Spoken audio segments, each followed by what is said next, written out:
because it was good. I think it's one of your best. Thank you. Thank you. I practiced my opening salvos on the way in the car. Welcome to the June 13th special Tuesday edition of your CPS Policy and Equity Committee. As always, we will start with a round of introductions, beginning with the man behind the curtain.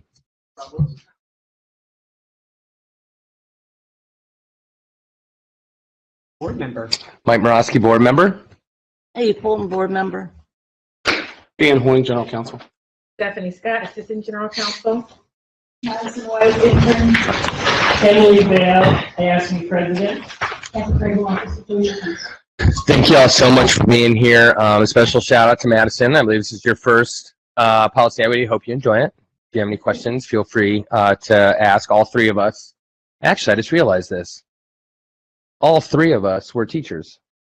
This is the first time I'm on this board. So well. That's why this works so well. District needs is more teachers. Okay? That's when more teachers and more ASME folks. Yeah. Well, that goes without saying. That goes without saying. They ASME folks are the ones keeping us all in line. Thanks for being here, Emily. We appreciate it. Emily and ASME have been represented, I think, at every single CPS Policy and Equity Committee this calendar year. We appreciate it.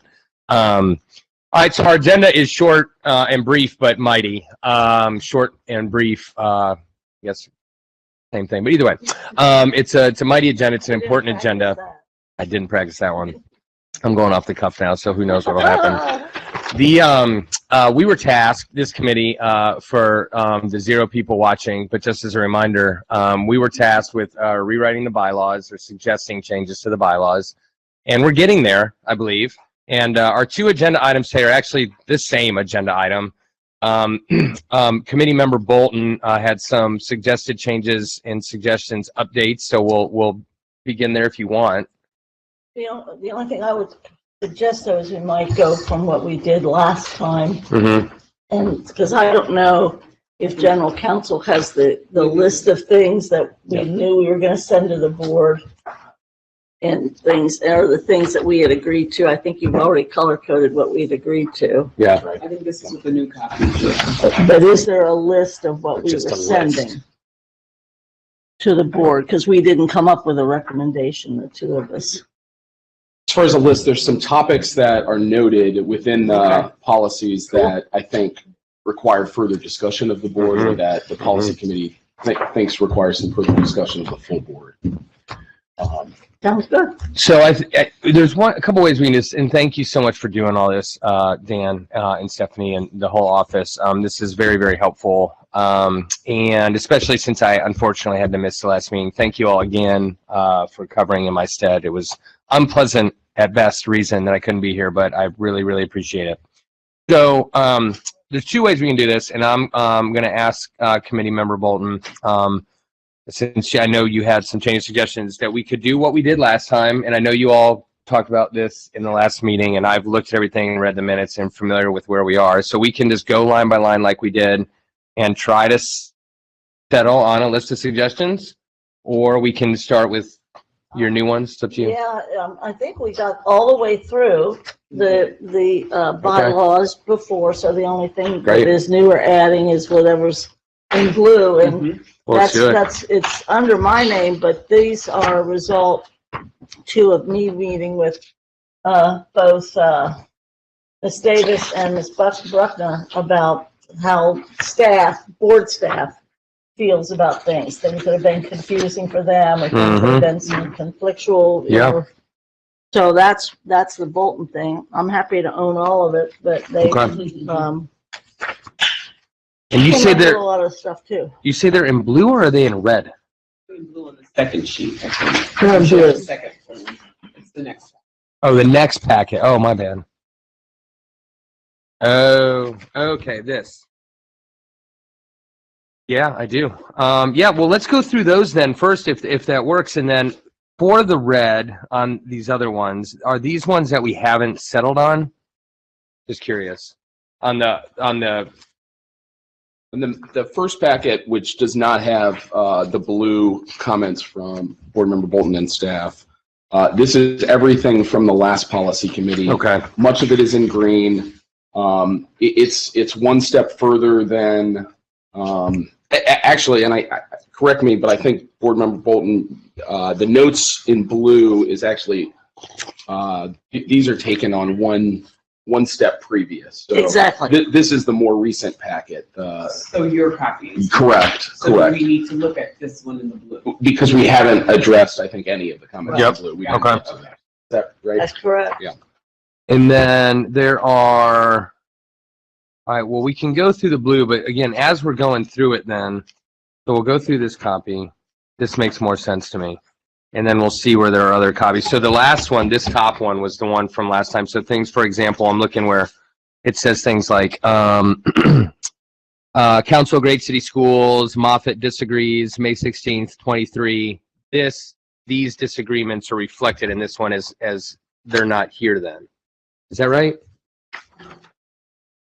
So I'm looking at, well, this was last revised on my birthday 3 years ago. How about that? Probably in celebration. I know. 0100. Dan, I'm just as an example, that's all. On 0100, in the first one, there's that big chunky paragraph and it says Moffett disagrees. And then on the new one, it's not there. So did we elect to scrap it? Which is fine. I'm fine with it. That's right. Got it. Great. So the packet that is the newer Sorry. packet will have June 2023 on most of the policies. I don't think we did anything on 0000, but everything else should have June 2023. So I'm lost. no, okay, and I can understand why. Just real quick, and let me get over here with Weinberg real quick. I was just doing an example. Don't worry about this. So I was just asking. So this section, like where it says Moffett disagrees, it's on like here. This was just an example Okay. because there's a few of these, right? You all went through this when I Yes, wasn't here, yes, and we now did. it's reflected in the new one. So all I was getting So I at is just we're need looking. this one. That's correct. Okay, thank you. And We have level set. We are using the one with blue, and we can start we're there. putting it on the new packet from Yeah. council. I have just a color coding question. I feel like we're Great. revisiting Laura Mitchell when we start color coding so well, because she could really, was totally into that. Green is what this committee agreed, and we're recommending that it be done. That's right. And red is what we're sending to the board, that we couldn't come up with it unless we can come up with it. Some of it, we didn't want to come up without you. Great, perfect. Okay, cool. And Red looking, hasn't been yeah. arrived on, I guess. There you go. Yeah. Yep. And looking at the things, yes, now that, okay, I wanted to make sure I was right, and I was, which is great. Looking at the things that were discussed and like scrapped last time, I'm in favor of, so that's fine. Great. So let's start with the new one. Okay. And we'll just kind of, if it's all right with the committee, we'll do the kind of line by line routine Yeah, we can be fast. one more time. So the first one, and I also want to thank Committee Member Bolton and Ms. Davis and Ms. Bruckner. I want to thank you for taking the time to do that. I think it's really important. And so I'm excited to see what these are. So Member Bolton, you want to start with the first one? Yeah, the first blue one is the need, I thought, to differentiate in some way the difference between the consensus and actually a vote as such. And I think that's just wording, because sometimes our consensus is almost by definition is arrived at as a result of our conversation. And we've had a proclivity right now to talk more and more about voting, recorded voting, and I don't know that that's what the whole board wants. So is there a way to differentiate a little bit between vote on the record and consensus agreeable, or in the wording? I mean, if there's an interest in doing that. I'm an interest in that because they are different. I would, my suggestion for that, I mean, I'm not opposed to it. My suggestion for that is that just consensus be added in definitions, that we don't mess with this necessarily, but like consensus is just added in definitions. Right? Love it. Okay. Does that make sense? Any of that good? Okay, great. Great. I'm going to start calling you guys GCO, General Counsel Office, if that's okay. Okay, great. GCO. All right, we will continue to the next page. Next page is the, obviously, sometime in the very near future, we have to add the Yep. new vision and mission. Yep. And then based on Carolyn, and I think this is in blue with me too, is somehow with the new strategic plan, there might be some other things we have to add. And then there was a question as to whether or not we wanted to put in, Mary, you spoke to that about goals and guardrails. Whether that's interesting, is it something that happens annually, then should it really be in the, I think that was your point. Yes. So I don't know what the committee feels about adding goals and guardrails. My thought, I don't necessarily know that they need to be added, to be perfectly honest. I think vision and mission, I think, yes. I don't know. Yeah. Yeah, I don't think so. Yeah. I think less is definitely more when it comes to stuff like this. Just as long as we're direct and clear, I think, right? And I don't know if we need that. Yeah, and the my comments over here, I'm not sure if they're addressing the 3 comments that were carried over, but I think they are. And I didn't think that the goals and guardrails should be added, or some of the Council of Great City School stuff should be added. I think we had talked about that. Does that make sense, Dan? Is there something still about anything about voted on? That's Like the new mission vision Yeah. voted on. so we have to wait till that happens. Yeah, when it gets added, yeah. So Okay. wait until it's Yeah, approved. and then have that as an open, yeah. Of course. Just leave a placeholder. That makes sense. Great. Cool. Then the next page, Mr. Chair, is, I just didn't know to ask if I could, general counsel. Do we really call administrative procedures, or do we, what's the terminology? Are administrative procedures, or in most districts it's called guidelines? I think we've referred to them as procedures. Okay, that's administrative cool. procedures. Let's use our language. And then, did we add a definition of oversight? Yes, we added a definition, a process that involves the board overseeing the district's progress toward objectives. Oversight goes beyond monitoring and implies that the board may take action to ensure that its goals, guardrails are implemented. Great. And vision and mission. Mm-hmm. Vision. Mm-hmm. That is in 0100. There's no numbers, but they're in alphabetical order. Okay. And vision and mission. Yeah.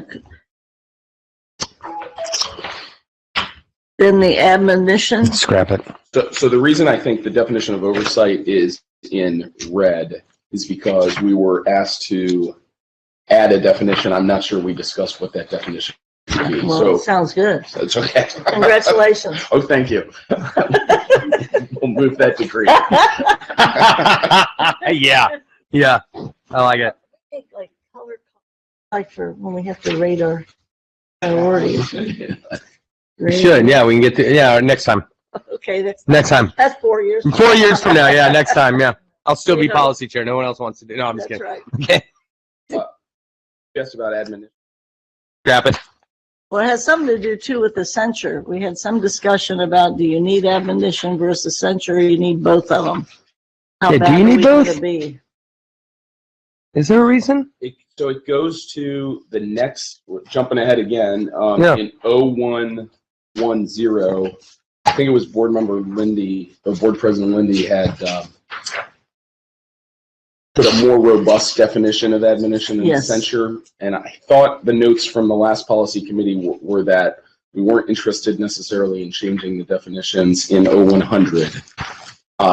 And some of his suggestions, I believe, were moved forward, including making it a majority vote for an admonition versus a 2/3 vote for a censure, but not some of the other recommendations, such as, like, it's this. Draw and quartering? Yes. Yes. So that's actually in the next page. But I thought the recommendation was to leave the Yes. definitions alone of admonition and censure. That's fine. But would you remember, Mayor? Where is President Lynn? So it's 0110. Yeah, if you go to 0110, and again, the new packet. It's this whole, because this is the whole, like, the process for peer-to-peer, and then this, and then, right? Yeah, it's subsection 8 in the new packet, not in the Right. member Bolton packet. Under F. Yeah, F discipline. Oh, in the old I packet. will be stunned. No, I saw it. I just forgot it was in the, yeah. And this is toned down, I guess, from what was originally Yeah. proposed.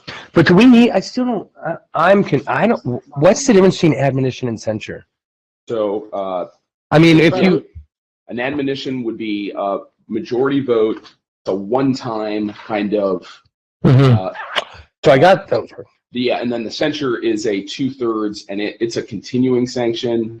And it could carry with it, for example, removal of a leadership position we talked about, like president or vice president, removal of a committee assignment, suspension of travel or other privileges. I don't think the board can go much beyond that.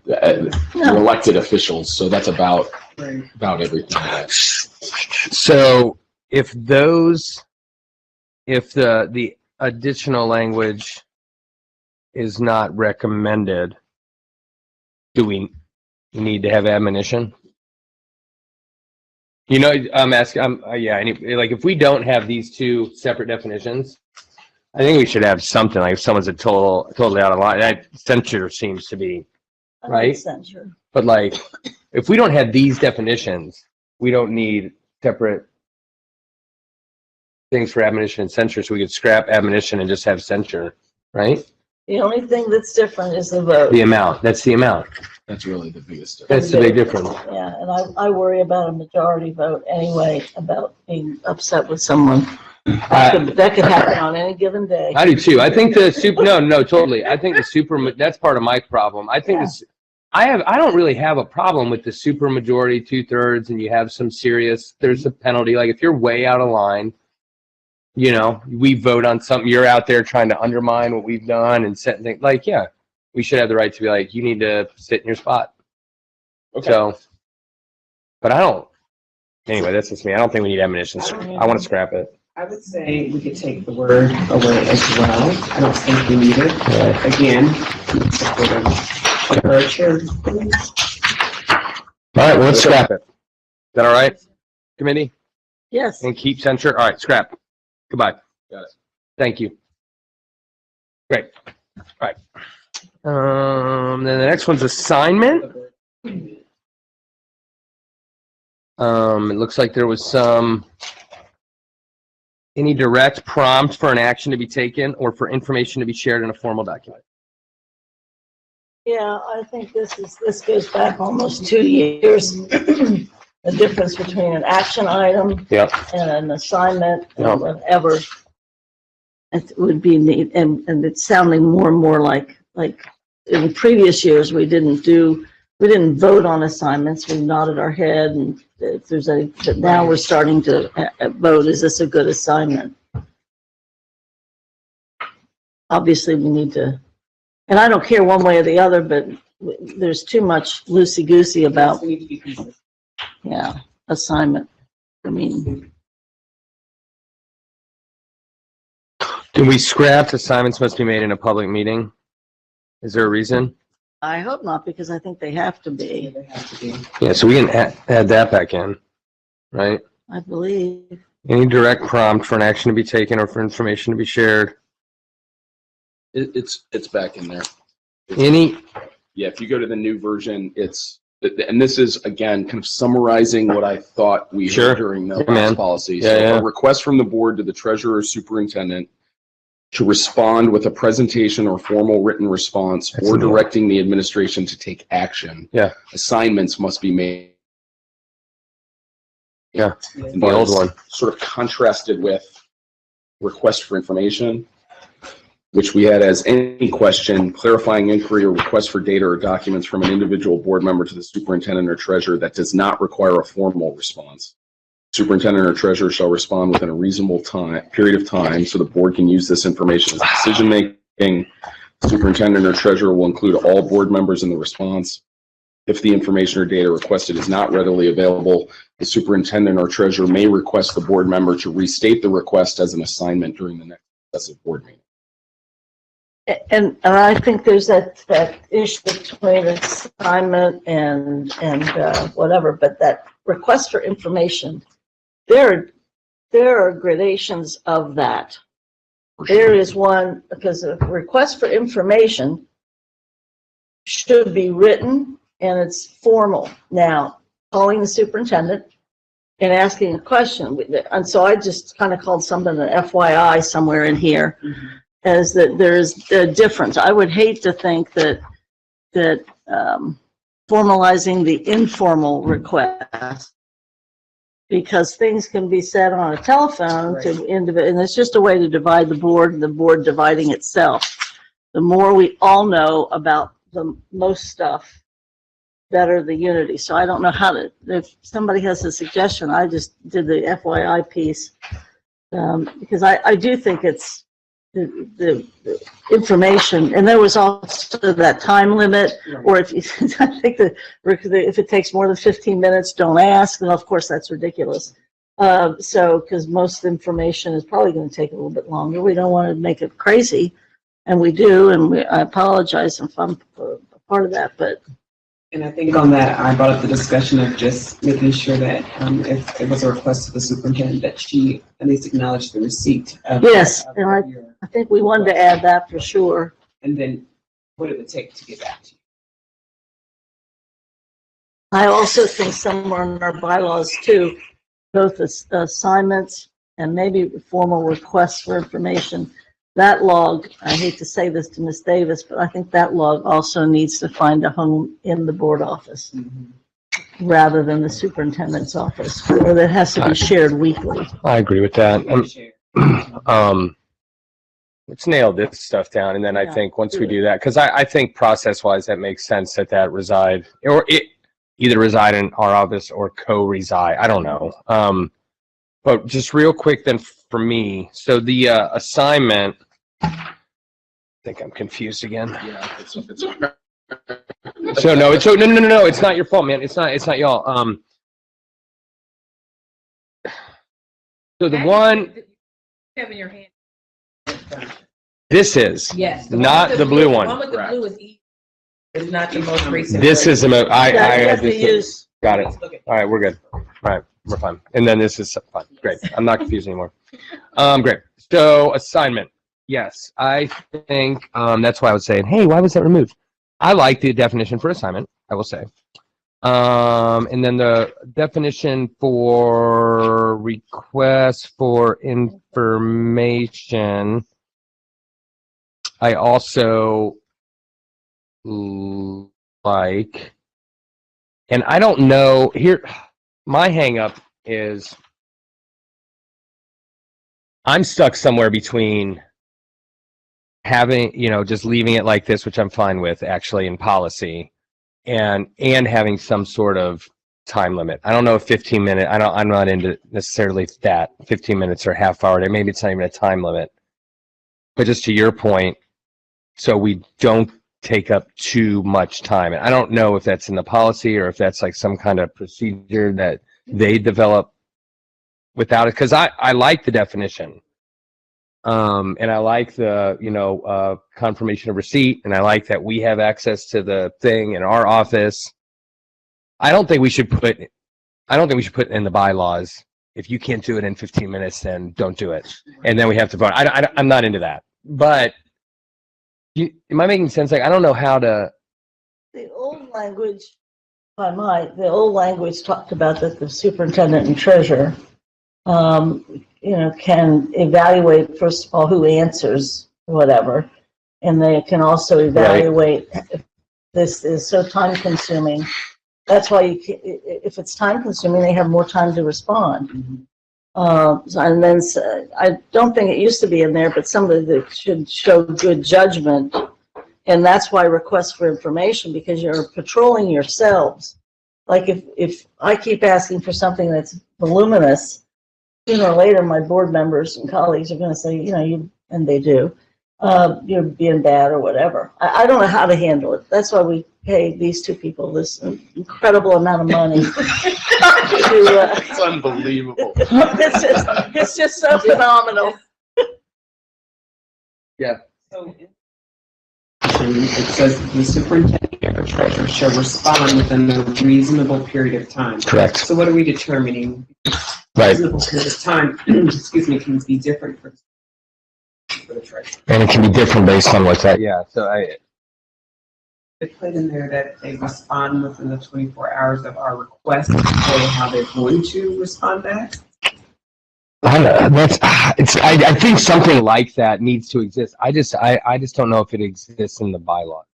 I'm looking to attorneys for help with this. It feels pretty prescriptive. There have been suggestions of time. There have been. I think Board Member Bolton's right. There are gradations of these. Yeah. You know, there's the. Can you remind me the name of your general counsel again? Yeah. You know, like Stephanie Scott. Versus, you know, this is subpart A of question, and that gets, you know, much more voluminous. On the other hand, and I would put as a side note, it's hard to say that a board member shouldn't be entitled to information that any member of the general public can ask as a public records request. You know, an anonymous person could bring in a subparted, you know, and so to say that a board member can't have that, I think there's something to what Board Member Bolton is saying in that, you know, when it gets to when it gets to something that seems to be asking a lot or time consuming, that the superintendent or treasurer, after acknowledging receipt, perhaps after acknowledging, you know, how much time it might take to respond, might have the ability to say, I'd appreciate if you would make this as an assignment in the next board meeting. In other words, to say, I'd like you to bring this to your colleagues and make sure they're on board with us getting all this. That might be some kind of stopgap for the superintendent or treasurer to say, this is really a lot what you're asking for. Could you make this as an assignment in public or among your colleagues? And that might be your kind of stopgap. I don't know. That's a problem too. Yeah, that's hard. You know, there have been instances in which it was needed before the meeting. Well, then, yeah, exactly. But I like the idea that when does a formal request, and we need to use that word, formal request for information actually become an assignment? And it's the size of the assignment, the length of it, because I think that's what the superintendent was talking about last time too, or whenever we mentioned this, that she was into the 15 minutes or something, but the reality is it becomes an assignment because it is so hard to. So. Just thinking to your point, Board Member Weinberg, too. I mean, if the superintendent or treasurer is being unnecessarily sort of obtrusive, and they say, I need you to make this an assignment, there's nothing stopping the board member from saying, you know, all I was asking for was a list of staff, and you know, I needed this for this vote, and that sort of puts some public pressure on the superintendent or treasurer to say, there's no reason you shouldn't have responded to this within the 2 weeks. So that bringing it sort of to a public meeting isn't necessarily, you know, it could be a stopgap if a board member is being unreasonable, but it could also be a stopgap for the administrator that's being unreasonable. It's sort of my thinking, but I don't know. It is tricky. And what I hear in all this, so again, I like this sort of robust definition. I also like how frequently we have used the word voluminous in this meeting. And I encourage continued use. Well, Dan just used some word. I need a definition. Well, gradation was good.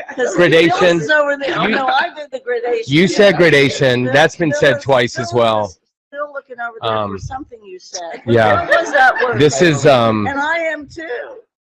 This is but you're 2 words of but I think the issue at the heart of this, and there are, you know, many issues, and everyone's got, you know, feelings about the issue, but there are issues. But the issue at the heart of this is us, at its very basic and most optimistic, is us not knowing exactly how long some things might take. And so I think, to Dan's point, it is, you know, it is on somebody to tell us, i.e. the administration, to say, I can't get you this in this amount of time. And then, to your point, say, well, you know, then who could and who does have time because I need it for this specific purpose. Again, and this is me, just me maybe, I don't think that needs to be outlined in here. I think this does. but we just maybe need to have an open conversation with administration and colleagues about what we talked about just now. And like say, this is it. We're not going to put we're not going to put a time limit on it, but we need to be like There open. has to be some conversation. There has to be some conversation, Some mutual agreement about not the a, awareness, not a no, and not a, I'm going to wait a month before you remember you asked for this, not a, but like an immediate, and that also covers the sort of receipt of the because the acknowledgement could be, sounds great. I am not going to be able to get to this for whatever. Yeah. So I've got adding, acknowledging the receipt, Yeah, acknowledge it with it. time to respond, assigning to a staff member, I think was something you mentioned. Yep. And then some acknowledgement of this log that we've been keeping and that needs to be regularly reported to the board office. Yes, Weekly. Yeah. We had something in place, but we did. I'm not quite sure. So Okay. let's bring it back. We had a really rad system during COVID. It was a bit overwhelming, to be honest, because so much was happening that I had started having like panic attacks when I looked at it. But yes, we did, and we can do it again. So okay, thank you. Good. Those were two of the biggest things. I know we have a lot more to go through, but those were two of the biggest, I think, on at least my list. So let's keep rocking. We are now on. Did we close the book on? Oh no, we're still on 0100. We jumped to 0110. All right. Assignment deal. Consent eligible items. Were you gonna sorry. go Oh, and find what that would be? did I skip ahead again? Agenda. I forget that we have these two things. All right. My bad. We are back. I forgot about the blue stuff. We're back on the blue. Okay. And then we'll come to definitions next. We're back on the blue. Communications.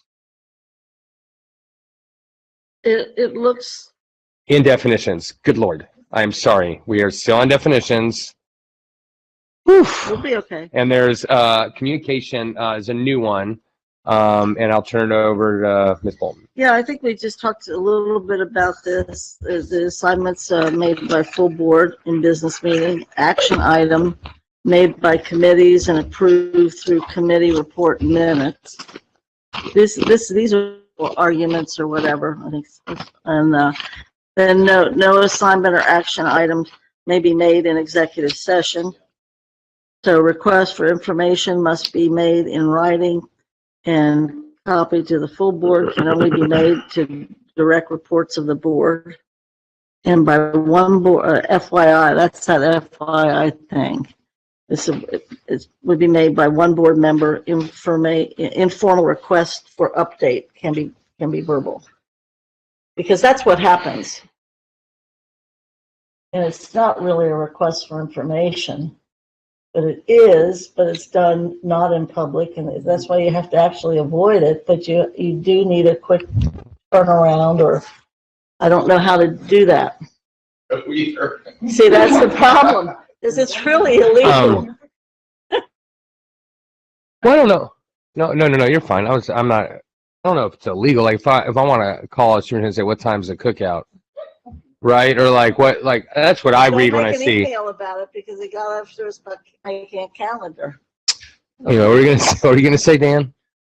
I don't know that it's illegal. That wasn't necessarily what I was applying. I just think it's on a scale of that gradation. It's one that nobody would object to calling up and saying, I forget what time exec session starts today. What is that?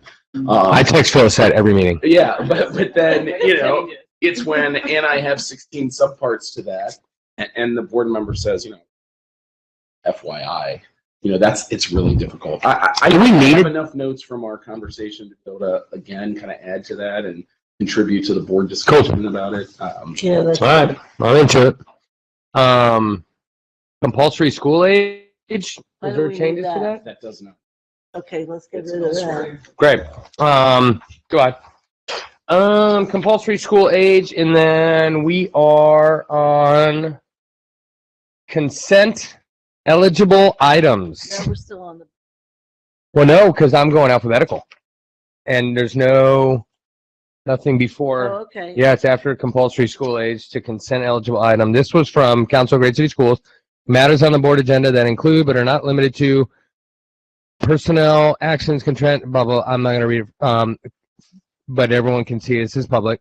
Consent eligible items. Thoughts? Ms. Weinberg? Yeah, sorry. You're fine. Yesterday, I'm like,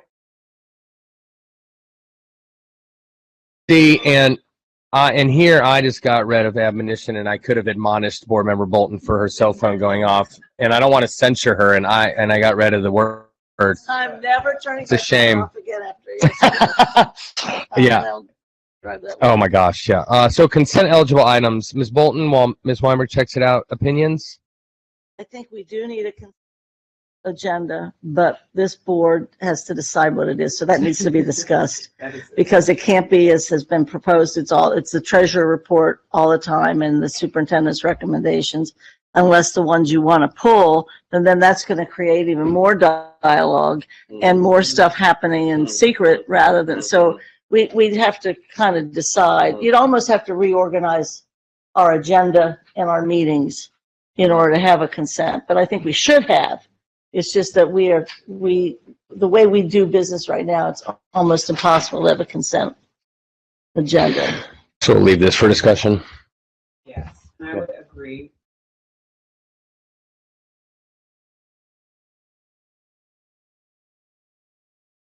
Right. I would just add that 165.1F is a current listing of what the board has as a part of its consent agenda, so that should be a part of the discussion. 165.1F. Currently, it says minutes of prior meetings, bills for payment, hiring of personnel, resolutions that require adoption, such as bank signatories, Ohio High School Association membership, resignations, and leaves. But even that is not organized. It's consistent with what we do. So a treasurer's report, and I think we should list, the items that we include Within there. it. That's right. Yeah, I And then a agree. Superintendent's report. Yeah. Even the way that the superintendent report reads needs to be sectioned, just like the treasurer's, if this is a continuing not continuing, that's a technical term. But if this is some contract we've already voted on, here's more Like a 45,000. renewal. Yes. So that they have to reorganize the reports in order for this to happen, You're here. Okay. Well, let's just leave that for the especially full. general counsel. Oh boy, tell me about it. Let's leave that for the full board. Great. Employee. There's some blue over here, Ms. Bolton. Some blue, if you want to address the blue piece. They look pretty much the same, though. Oh, They look the same, right? did I just comment? Oh, I thought maybe I was referring to full board. So maybe not employee, but full board. Oh, never mind. Employee's fine. Let's go to full board. My bad. Yeah. We're good. Let's do that. And the full board I think I added the word appointed because it's very likely. It's not just that these people, everybody is not elected. We've been Yep. dealing with that. Yeah. So that's all that. Ms. Weinberg? Same. So there are a lot of red here. So there's goals, governance, and guardrail. And I will, whoever wants to start, let's just, if you don't mind, can we do goals? Can we do all three of those together? Because all three are new, and I think all three do come from the council. So if we could do all three of those at once, if that's okay. Anyone want to go first?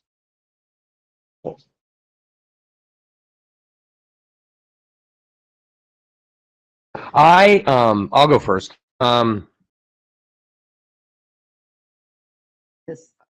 don't know that governance needs to be in the bylaws. I feel like Their definition of it. the bylaws are about governance. And if we're not including goals and guardrails in the bylaws, I would suggest we do not have goals and guardrails as a definition.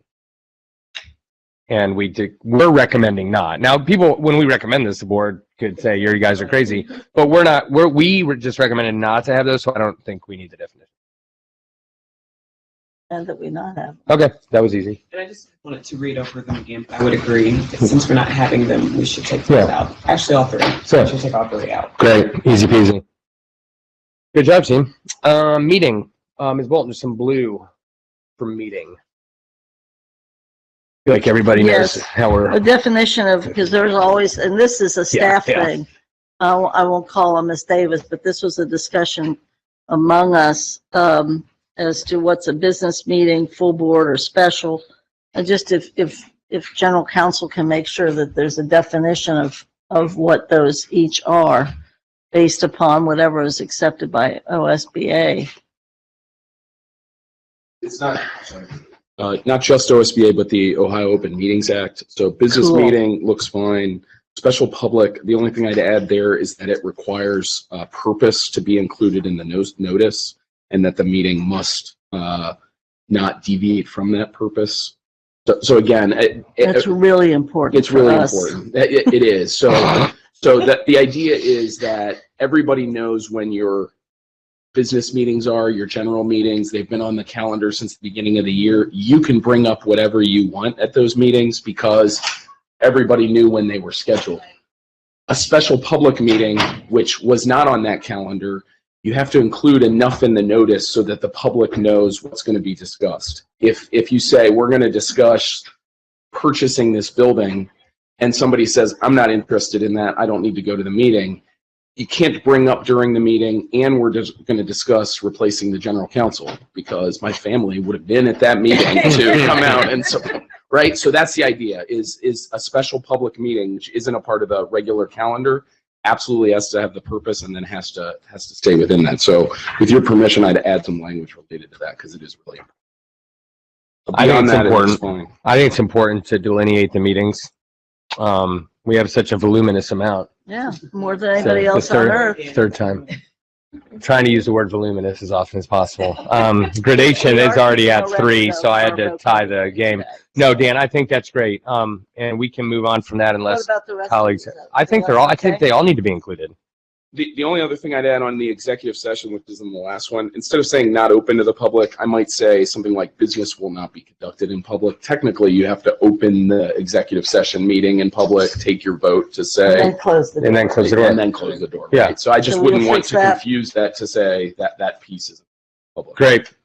Okay. I think that works.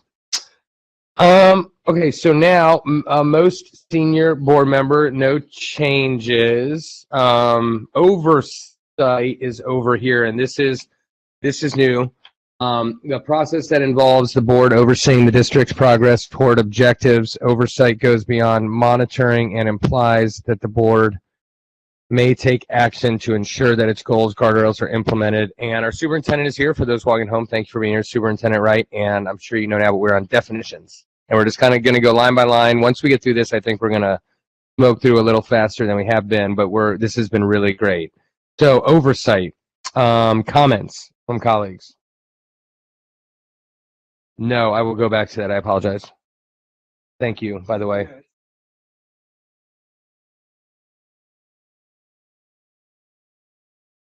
Ms. Bolton. Yep. That involves support overseeing the district's progress toward objectives. Oversight goes beyond monitoring and implies that the board may take action. Yes, we will recommend that, Dan. And we'll pop back up to monitoring. Comments from colleagues. Anyone want to start? Ms. Weinberg, Ms. Bolton?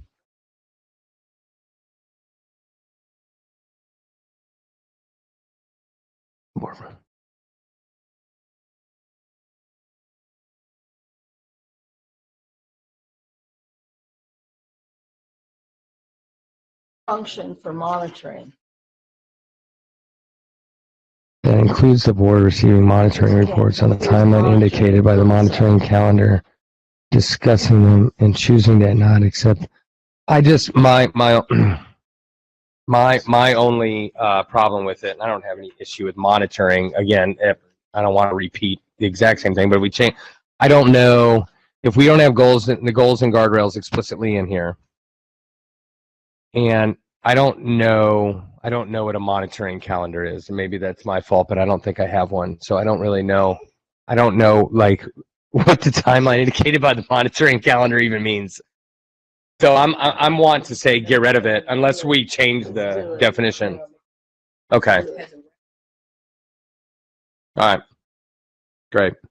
So we're taking that one out. We'll take it out. We'll recommend it. We'll recommend. Yeah, we'll recommend, and then we'll see what folks say. Parent, I think we're good. There was surrogate parents or caregiver of a student, and Dr. Moffitt added student. That's fine with me. I don't have any problem with that. Sorry, do you all? I didn't imagine anybody. Okay. And then policy, Ms. Bolton added the word discretionary. You want to talk about that for a sec, Ms. Bolton, on policy? No, I just thought it should probably be there. I don't have a problem with it. You have a On problem the with it? definition for policy, right? Yeah, definition for policy. Okay. Excuse me. President? Did you see that at the end, not discretionary or whatever? Yes. Policy, yeah, we'll recommend that, and then unless there's further discussion here, we will also recommend the president change the presiding officer of the board and just leave it as presiding. Okay. I want to make sure I'm staying on my track. I'm doing good here. I'm doing good. The professional staff member.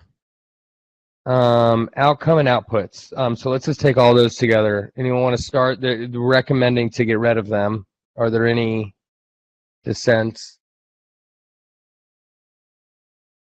Okay, me too. Request for information. We did cover. Just to check in here. So we're able to, at this point, put all this in green. Yes. So the goal today is yes, Yep. we would Get as much in come green. with green. Yep. And then to catch up the superintendent on request for information, because I know it's germane to her day to day. What we ended on was that we liked this, and that realizing that some requests take a lot more time than other requests, we were kind of uncomfortable with putting like a precise time limit on it, whether it's 15 minutes, 2 days, a week, whatever. But that when you, the superintendent, acknowledges the receipt, that we just kind of make it part of, I guess, the procedure. Like, this is going to take a long time. Can you take it to the full? This is going to take weeks. Obviously, a board member can say, "Well, I want it right now," and then it would have to come to the full board meeting eventually, anyhow. But trying to, because I think the committee, I don't want to speak on behalf of everyone, but I will right now, real quick, doesn't want to like overburden anyone with it. But putting that precise time limit on it at least made us uncomfortable. So it might change. We take it to the full board. And this is probably, if I may be so bold, I think for all of us, probably the one that's going to require the most discussion, I think, in the full board meeting. But that's just kind of where we were. But I know this is a big part of your day today, so I wanted to just kind of pause for a sec, because we had already jumped ahead to it. So when you weren't here. Great. Secretary, that's an easy change. I'm fine with it if everyone else is. Superintendent. All right. There's some blue. If Ms. Bolt wants to address the blue real quick, then we can pop back over to the red. And I think the only blue was as mandated by board policies. Yeah. Yeah. As opposed to of the school district. Is that right? Mhm. Directives prescribed by the Board of Education as mandated by, yeah.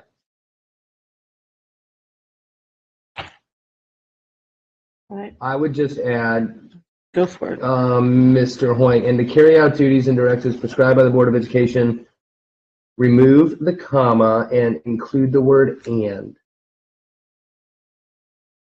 So, well, hold on, After now we gotta school change the whole thing. Hold on, now we're gonna put that Oxford comma back in, hold on. We have to get rid of the and before to carry out duties. Leave the Oxford comma, because that's how we do it. Unlike our former communications director who used to get mad at me. Terrible. And I was terrible. We got in like a legit kind of like fight about it once. It was bizarre. I was on your side. Yeah, thank you very much. And add the word and. Mark Sherwood would never do that to me. And add the word and after the comma. I think we should test it. You don't tell. I'm gonna. Don't tell. No, don't tell him. We'll do this. We'll do this in public session. I'll call him to the podium. Yeah. And I'll be like, excuse me, Mr. Sherwood. I would like to know your formal request for information. All right. Okay. Good. Okay. So we're good there. I'm fine with the definition. Yeah, then. go with it. Everyone else? Great. Treasurer, fine with that. Fine with vice president. So fine with definitions. Great. That was really great, y'all. The next one here is identification 0110, which we kind of dumped to a little bit already. So let's just jump back to that one. There are no suggestions until we get to 0118B, and then there are a few. It's already all in green though, so that means we're good. And then on letter D, Ms. Moffett added the word policy, which, unless my colleagues speak up, I think is fine. Ms. Bolton, however, I will ask if she doesn't mind. There is a little bit of blue, but the blue looks like it was added. Okay, so we're done with that. Great. Okay, good. So the only thing we're at now, y'all, is discipline. 118. Yeah, sorry, 0118, role and responsibility of the board, skipping all the way down to F, discipline. But we scrapped those, or we leave censure, correct? We kept censure. We got rid of that definition. All right, we're going to keep censure, Mr. Hoying. Yep. Okay, great. Before you go on from 118, Sorry. I think Board Member Bolton had several recommendations on 118. I didn't get whether we're including those or not. Oh, yes, I thought they were already green. No, Not- some of them not- are blue. But I think it's It's the same, yeah, no, Our it's, version's not bulleted, so it's just 100%. no, they look like they were already added, though, Stephanie. That's why I skipped through it. So comment 1, for example, to add that the 7 voting members have been elected at large or appointed. Oh, yeah, my bad. Sure, So yeah, that's change good, yeah, It yes. just, it appears like everything else, so many different places. Yeah, that it's Make just the sure same, it's yeah, my Just bad, yeah. consistent. I'm sorry, yeah. Got it. Okay, Yeah. that's it. Just checking on that. Yeah, sorry, that's what I meant. Good. Thank you for clarifying, though. Great. We already scrapped admonition in that one piece, so we're ahead of the game there. And we're turning, and we're green, and we're happy. And then we get to R. This was Miss Weinberg. Would you like to? So duties of the Board of Education. Listen to report back within when representing the board on external. Yes, totally. Yeah, sorry, I was confused. Yeah, I think that's fair. So we will recommend that unless Ms. Bolton doesn't like it. If we say I have a CRC board meeting, and this would say within a board meeting you That report sounds back to us. Yeah, what happened? I think that's fine. And what number again are we? We're on R.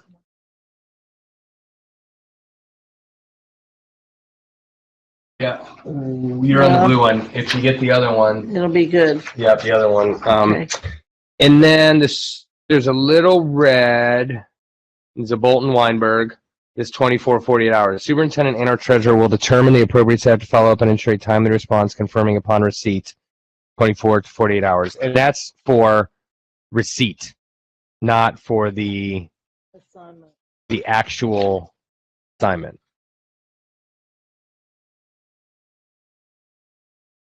Yeah.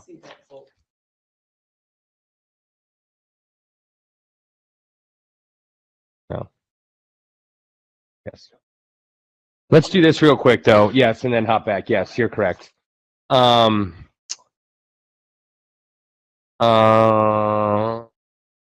So we will hop back real quick, Mr. Hoying. Sorry, but let's cover this one real quick.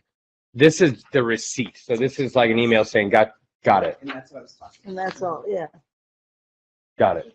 good. Superintendent, yeah. about this.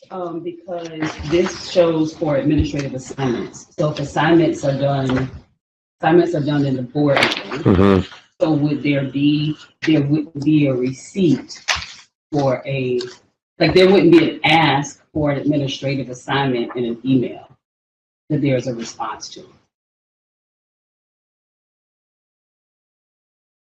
That's I right. think that's right. So I mean, the receipt for an assignment would happen instantaneously, though, I think is what you're getting at, because if it's made in a board meeting and you nod, then that means you, right? Yeah, so it really is entered into the log, not just the minutes. Maybe the log we talked about or something. Okay. But yeah. The wording on that.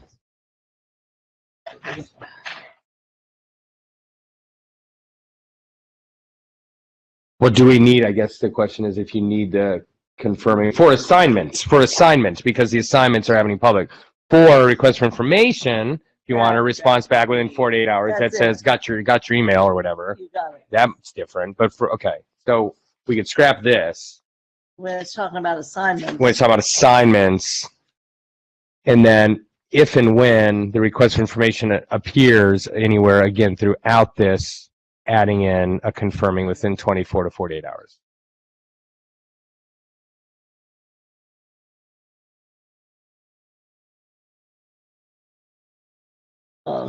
That might be a little prescriptive for this, I think. But yes, no, I think one of the things we talked about too was having the log that you all have in your office that's shared with our offices, so that it's not like there's two separate, but it's like a co-log kind of thing.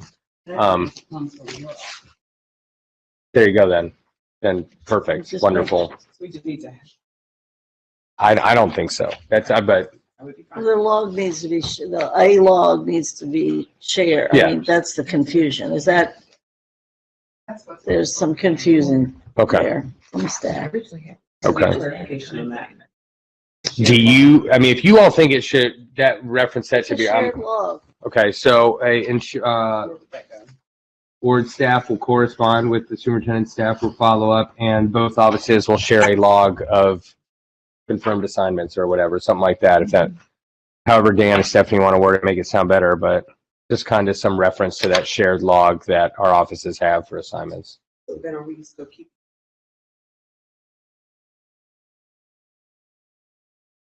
I think so. Right? Yeah. So add to that, so reference to a log. To the log that is shared between, board and superintendent's office. It is relevant though, in terms of where it's like who is actually owning the log. Mhm. Because the next line says the board staff will receive an assignment status list from the superintendent that is available to board members and the public. So right now, I think this happened recently. I think this is I don't know what was previously, but I think this past year is when the log started. It's shared from the board's office, which I think is the most appropriate place for it to come from. And then we monitor from there. So it does pop up on the other side. Does that work? I mean, we could still add something about share. Yeah, I think we could still add it if we wanted. But excising the 24, 48 hours, and again, that can be reinserted if and when the request for information pops up. Right? That sounds Great. Cool. But I skipped. Thank you, Member Weinberg, again. You have done an awesome job of keeping me on track today. At the beginning of 0119, there's some blue from the Ms. Bolton staff list. So, Ms. Bolton, if you want to go back, address the blue beginning with that goals, guardrails, and forecasts Since highlight. they got rid of the guardrails and the goals. Yeah, it doesn't matter. So it's, Draft. that's taken care of. Okay. Are you going to leave forecast or are you taking that out? Take that out too. You think, Yeah. folks? Yeah.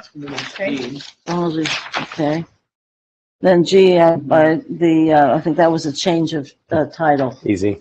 That's easy. Is that okay with Yep. them? Yep. Make it updated.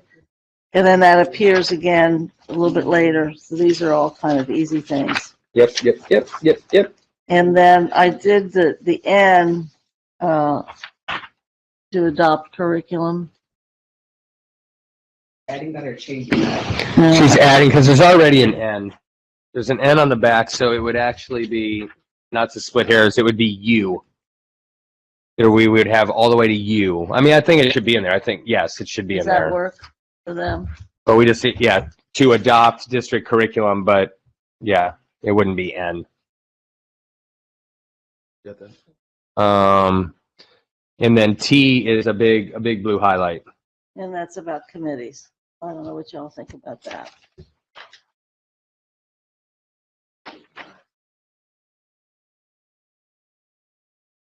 Again, investing this amount of time means we are not doing this again until 4 years from now. That's right. Or longer. Yeah, that's even better.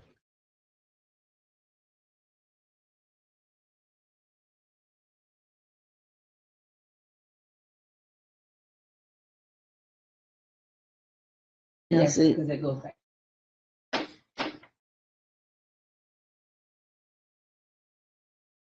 think about that.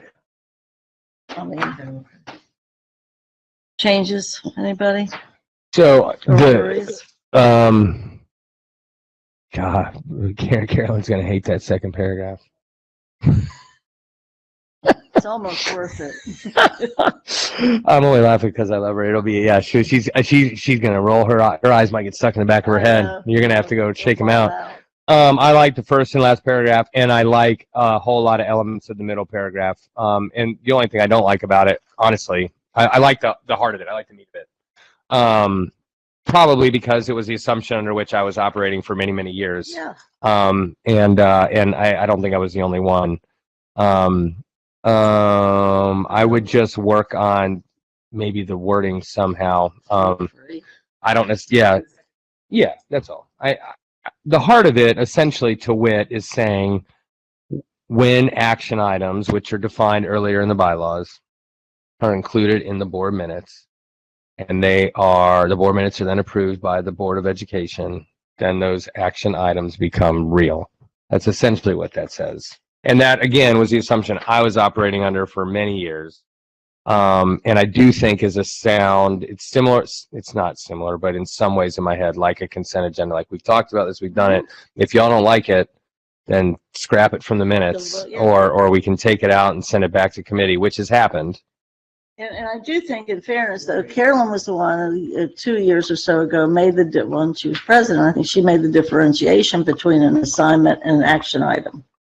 That's right. Remember She did. that? She did. So, but now I don't know that she would be there on that, but She did. I think rather than the committee can't make an assignment, that the whole board has to do that. And in committee takes action or recommends action. So you recommend the action to the full board Yeah. to then have that be approved. And when they do the minutes, but when you present, this is the old way, when you present, you Right. note there's an action in here, Mhm. and feel free to do the minutes or reject And this. if anyone had any questions. So that means that if in, I don't know, health and safety, there is a request to, I'm just using an example of something. Sure. There is a request to, I don't know, reconfigure the code of conduct. I'm just using an example. If that is done in health and safety, it's probably not the best example, but I'm just trying to understand. If that is done in health and safety, and it's put in the minutes for health and safety, then when the board approves the minutes from health and safety, they approve that action by way of approving the minutes. Correct, unless they have issues or problems and then they bring it up. I remember when this moved at the beginning of the year. It's a carryover. And it's incumbent upon, the one thing I actually like like I said, all the meetings. I would trust you all to like reword it, however to make it maybe just a little clearer, but it's fine actually the way it is. I understand what it says. So maybe I'm wrong. The part of this though, that I think is most significant, and the reason, and I think it needs to be included in some respects, because we do operate this way for the most part. We do already. And codifying the fact that the reporting member needs to make clear when they're reporting the minutes that when you do this, that's on them. That when you do, and I think that's unique. I think that's different. And I also like the delineation between the assignments and not being confused with information requests to committee liaisons. So we've asked Stephanie Scott for the 1,000th time to research best practices for fill in the blank policy, right? That's not, so. And she did. And she's done it a few times, and it's been awesome. So I am in favor of recommending this to the full board and getting their feedback on it. Dan? Yeah, I guess the only thing I'd add, I think it's not, I do believe it's somewhat the way we've done business. I don't know that it's necessarily intuitive that when there's a vote on minutes. Yeah. I mean, for the most part, I think that means the minutes were accurately taken. Somebody wrote down correctly what was said. You're only accepting the minutes, you're not voting on them. What might help a little bit to bridge that gap is to say that the action items have to be consistent with the of the committee, for example. So for example, like if the policy committee said, and we want to raise a standing army, or we want to buy a piece of property or something like that. Stole my thunder. I just think like it would be easy for, and an example is maybe like ad hoc, which Totally. Trying to figure out like what is the scope of the committee, because there's some things I think that our full board really need to. They all are actually, eventually. So maybe at least limiting it by saying it's got to be within the scope of the committee. Deal. Yeah. Deal. The board approved committee work plan. Something like that. Yeah. Also add the minutes so that it's further Pull delineated it a out. separate area that says At the bottom. action items. So that they're, Well, they are on each section, but maybe, and then doing it again, sorry, Phyllis, taking them all out and having them just like in a list form at the bottom of the minutes or whatever. Yeah. Yeah. No, they are, yeah, totally. I agree with that. It's just like what we're saying, that the superintendent recommendations and the treasurer's report is going to have to be revamped anyway if we move towards consent agenda anyway. So the way we put forward the minutes, it would be easier for the public. But one of the things about action items is that those are coming up as a result of public meetings, the committee meetings. So it's not, and that's why you can take action or recommend action, because you had a public meeting about it. That would be fine. Deal. All right, we'll recommend that. Moving right along, if there's no, I'm going to start kind of just moving again. If you still have more to say, please just interrupt me and say, I have more to say, or, hey, Mike, you skipped that whole page. Again, thank you, Mary. There's another confirming upon receipt. Does that one need to be included? Because that one feels a little different. We're on the last page here, because this is committee assignments, correct? Superintendent and our treasurer will determine the appropriate staff to follow up and ensure a timely response for administrative assignments. What is this in reference to? Got Bolton Weinberg name. It's the last page after what we just talked about. It's in the same part of the policy. The second to last paragraph, because it's not about committees, I don't think. These ones, or do we want to scrap it like we did the last one? I don't know, because we scrapped the last one. Scrap it. Scrap. Okay. It's the second to last paragraph, and where we just were. So. What's the number? Oh, I don't know. You got it? Under T, cool. All right. Well, we scrapped because this is about assignments, not committee stuff. So I'm just asking if since we scrapped the 2448 the last time, we just want to.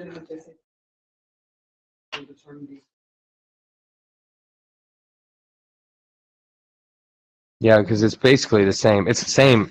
It's actually. Hold on. This is the same paragraph. I'm sorry. This is so confusing. I'm so sorry. I am like. Oh, no, it's impossible because of the redundancy in this thing. We're fine. Stop. We're done. Moving on. Great. 0120. We're done. 0120. Well, Everywhere. So we're on one. This is a response. It's the same paragraph. It's the same paragraph. Where is? Oh, we're skipping ahead. Don't confuse me. Okay.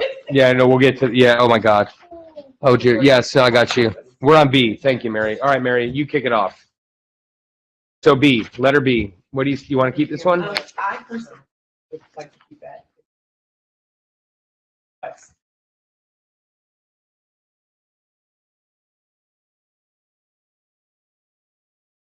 That's why.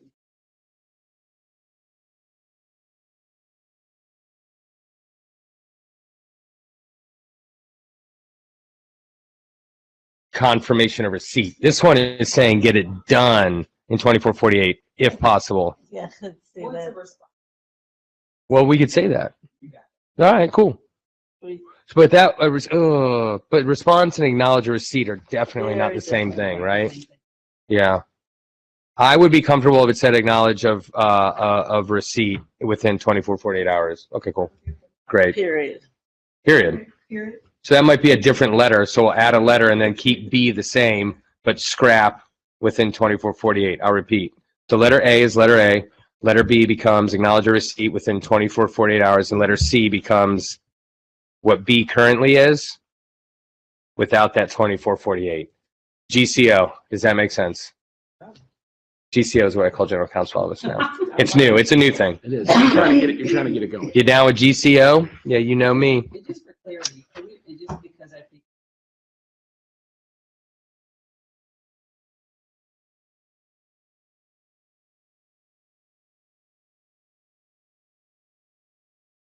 Totally. And we can add that. I Yeah. just want to make sure that, Yeah, because that's it's coming good. up. Yeah. So I just want to make sure that doesn't come up. Yeah, totally. Let's add business hours or school days. Yeah, school days. Yeah. Unless it's the same. Unless it's, yeah, and then it's like, yeah, 3 months. Work days. Love it. Yeah, work days. Yeah, I like work days. Remember, we're not Yeah, going right. to have to do this again for years. The next two are green, so we're good. Turn the page to K. Improve board member engagement. Can't do it. I'm not doing it. I'm not doing it anymore. All right. I can't. I would like. Hold on 1 second before we get to that, Mary. Oh, jeez. Letter B. Back to letter B within 24/48 hours that we scrapped. There is a real opportunity to change the next sentence and add the word voluminous. Exceptions might be thick volumes that would be expensive. Thank you, Dan. Dan will do it. He'll figure it out. Back to 123. Thank you, Mary. All right, Ms. Bolton, this was a blue one. And the code 123. 123. Yep. Is that what I said? Cut the National School Board Association? Because we're no longer there. That's a no-brainer. Okay, good. Some That's things are agreed. real easy. Yeah, that's an easy one. And then we got green on the next one. Keep me aware. That's how I'm. We're on K right now, and I added the word engagement, improve board member engagement by studying educational issues and by participating in effective board governance, and then TGCS added training. I have zero issue with that. Anyone else? It's fine. Cool. I'm just gonna leave it up to Mary to stop me at the blue. She's doing such a good job with it. Yeah. Yeah, Oh, the rotation. Yeah. I think that's it. I think, yeah, we will recommend that. 130. Whole bunch of green. The additions of and treasurer are no-brainers. 130 functions. Discussion. Yeah, I thought that would be something that there would need to be discussion.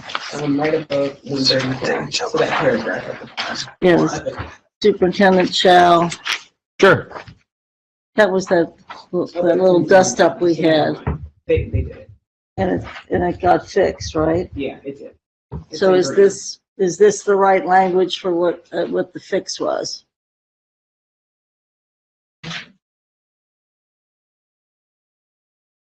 I think at the last policy, we added back in the paragraph above, the one that Yes, is deleted in yours, but in green. yes. And Yeah. Yeah. I think we took the second paragraph mostly from the superintendent's contract. So I don't know, does that still require, should take that out of green and put it in for discussion? No, we just had a little dust up. I I just want to make sure that it got taken care of. And so whatever reflected how we took care of it. And you took care of it by doing the contract thing, and That's then right. we've got this back in. Yeah, I think it's fine. Cool, it's We good. can green it. Let's green light it. Yeah. 141 is blue. Thank you, Miss Weinberg.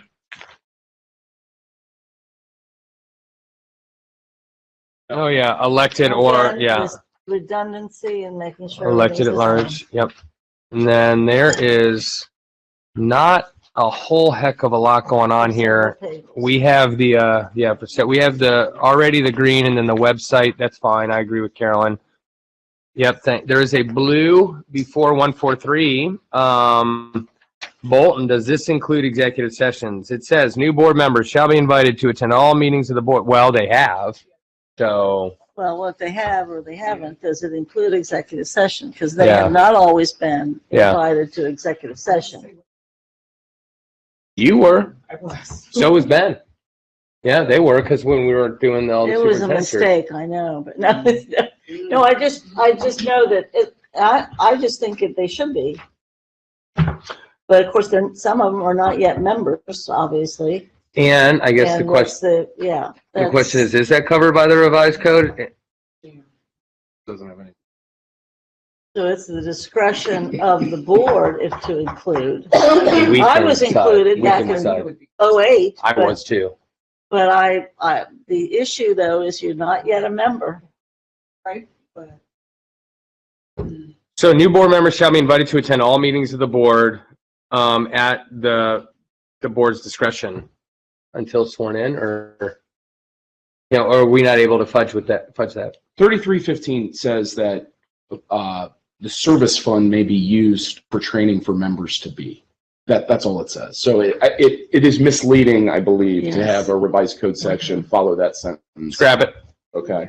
Thanks, Dan. The revised code section. Yeah. And Revised then- code section, but And then I think there's still an open question, you're right, of is the board saying all members or all meetings, or is it at the discretion of the board members? I'm being the minority on that, even though I think the board, knowing what's happening in the world today, you may reach a point where you might not want to have someone necessarily. So it should be the discretion of the board. I agree with that too. okay. There's some ugly stuff out there. Yeah. And honestly, until Yeah, I'm not. the new board member is sworn, Yeah. it is, they are not in, Okay. I mean, the general rule is they are. Sure. Yeah, most So of do the we- time that's true. Does that require then some sort of change of like at the discretion of the board language, or do we just? I think so. So I guess the question I have is, all the meetings except executive session are public anyway. Mm-hmm. So if a board member, if a board member that's coming in wants to attend those meetings, Mhm. they can attend the meetings. No matter what. So I think the question becomes. Do we even have it? It was just for the executive. Well, this one doesn't just reference executive session. No, just says all. Right, so it's not just executive session, so I guess the question becomes, do you allow the executive session piece, because otherwise they can come if they want. I mean, maybe, if you're extended and say you Well- want to invite, but Well, they can already come except for today. I think what we're Part of it's participation too. I mean, they can sit as a member of the public out there, but when you actually have somebody join a meeting, No. are they a participant? And indeed, and sometimes they are, even though they're not yet members. So I That think I it is agree. weird to call out executive session, but I think the discretion piece takes care of, because it could be a fact finding, and that's different. or. Yeah. I mean, I'm just saying the 6 years I've been on here, and people have come to executive session when they were not sworn in. Namely, every single person who's ever won election since I've been It's here. Right before the meeting that you. Correct. But, well, that's different because you get beforehand. But my, I actually It only did. counts. It was a drive-by, and then I went and drank at Mecklenburg Gardens. It's a true story. And the bartender said they voted for me, which was cool. So my question becomes like, do we even need this? Because if there's a public, if they can come to the public meetings, and let me finish my story. So there was never a situation where anybody who was newly elected was sitting up with us discussing stuff, not one time. So, and if we're not going to invite them into exec, now this would be new, and this would come from our committee. It sounds like we're somewhat in agreement on it, at least, that we would recommend to our colleagues, you don't come to executive session unless you've been sworn in. So if you go do the drive-by swearing in with Dan, then yeah, you can come, but you have to be sworn in, is what we're saying. To participate in an executive session. Yeah, but we don't even need this in here then, right? Yeah, I think it's at the discretion of the board. I think there's lots What's of, we're considering a new purchase of property and, Yes. and you want the new board members And there's the to, realtor. I would just add at discretion because I think because in the current climate, there is a possibility that the board might not want a new board member to participate. You know, I imagine a coup or something like that. Yeah, Well, now with our standing army. yeah, that's right. I know. Yeah, okay, well then, let's Discretion add of the board. add discretion of Yeah. the board and scrap the ORC. All right, cool, let's keep on. Thank you. The rest of this, very voluminous. Letter G, What's our number? 145C. Thank you, Mary. 145C. The board shall interview legally eligible candidates and receive their validated proof of eligibility. That was added by board member Bolton. I don't have, The reason I added that is that it is on them to present their credentials, not our staff to do the vetting of everybody that wants to be interviewed. And they need to sign off that that's their credentials, so if they're lied, we can say, well, you lied. So God knows we've had to go through this.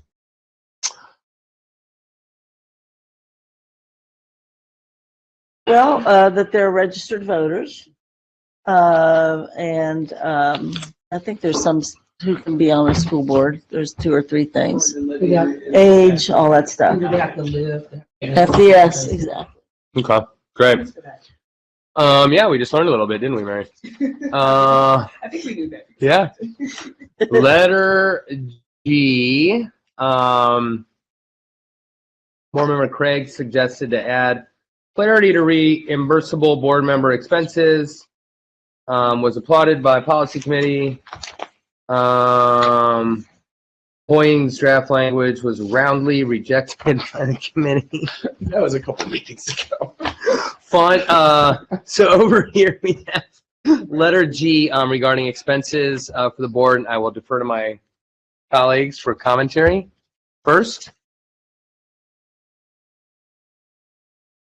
Cool.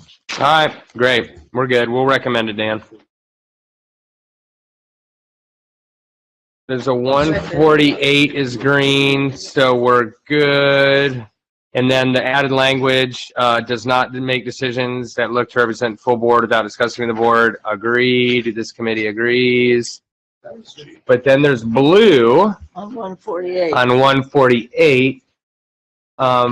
Prior to any board vote and also during deliberations, board members are permitted to express their individual views on matters facing the district. But once the board has voted, it is the board's position that should be expressed and explained in public. It's amazing to me that this has not been codified as much as it's just sort of like part and parcel of what we do. So, Board Member Bolton, do you want to? I anything feel else? strongly because people are chided when they express some individual board member view, Yeah.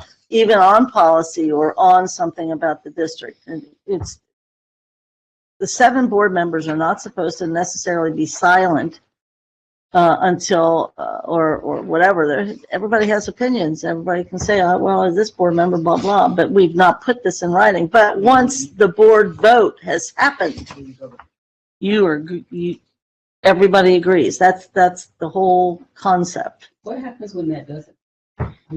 I can think of a couple of times that Well- that's not happened. That's been pretty rough. I can too. And I mean, according to I've got a this, levy. the answer to the question to what does happen according to this, and I don't know that we ever follow it, to be honest, aside from the first step, which is one-on-one board communicating. That's step 1. That has happened. I can point the finger at myself better than I can point at anyone. I mean, it's happened with me, with Carolyn many years ago. She was right, and I owned it, and I got schooled, and I got better, you know? So, like, that does happen, one-on-one communication. And then the step 2 is bringing it to the board for discussion if the behavior doesn't change. Also happened with me. And then step 3, yeah, I know. How about that? That's why I'm so good now. Hey, look, He's been a I'm going to be a bad second boy. senior member here soon. Watch out. I got a lot to pass on. This is a different mic. Yeah, you know, between Miss Bolton and Miss Bates and Miss Jones and the birth of my son, I'm a different guy now than 6 years ago. And running a million miles. A million, that helps too. It calms me. That takes out some of the juice. But then the third, which we've never done, is censure, right? And we took out admonition because it didn't make a ton of sense. We went with censure. So that's the answer. It just never, I don't know that it's ever gotten to that. So, at least not with me. In recent times, we had a situation where we think we could have censured if we wanted to. We could have, but we didn't. Yeah. Okay. It's a good question. And yeah, and we have more. We kept President Lindy's we scrapped the admonition stuff he suggested because we took the word out, but we kept some of the censure language, which then actually outlines like, so what does that mean? Because, you know, I know, for example, like the Democratic Party, we've censured people. It doesn't actually mean anything. So, all right. I think that's great, Board Member Bolton.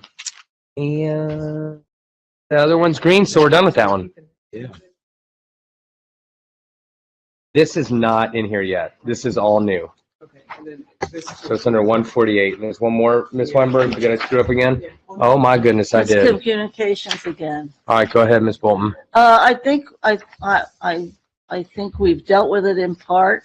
If we just look at it and see what you all think. It's from the staff members. I know we've dealt with it in policy. Is that what we're talking about right before A? Yes. Communications to staff members to the board or its committees shall be submitted through the superintendent. The superintendent shall forward such communications received from staff members to the board. This procedure is not intended to deny, and I think this is that right out of the policy, isn't it, Dan? Just the same verbiage that's in the policy. I think so. And then the intent is to follow established channels of communication. There's policy that says that, and then it's in the bylaws, which is also kind of confusing. It's not necessarily the forbidding, but it is, this is how you do it. And you'll probably be held accountable if you don't do it that way. Yeah, don't, is it close to the same language or? 3112 has is titled Board Employee Communications. It has been updated multiple times as recently as September 2021. It has some of the same elements, but it's certainly updated. I would not say it's the same language. Does the committee think we should do whatever's in the policy?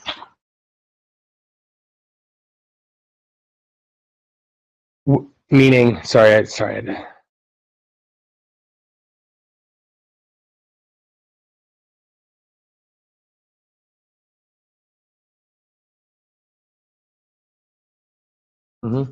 How does it differ, Dan? Yeah, 3112 says the board values the opinion of employees. The board also respects the procedures and protocols in place for employee grievances. Employees communications with board members should not have the purpose or effect of circumventing established grievance resolution procedures.